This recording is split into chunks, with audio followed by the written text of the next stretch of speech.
Now this is a video reply to a comment left by Forest Walker 111 on my video repairing damaged campsites. How far is too far? And what you need to know is Forest Walker and I know each other.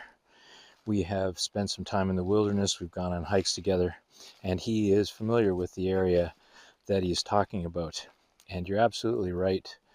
I definitely was in a losing battle with the township that controls those Crownland campsites. Since then, I have decided to concentrate my efforts on pristine Crownland campsites outside of their control.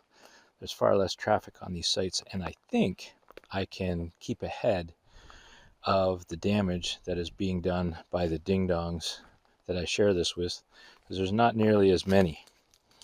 But I really appreciate your concern, and I am really hoping that by posting these videos that I'm inspiring other people to do a bit more than just take the ding-dongs garbage back to civilization.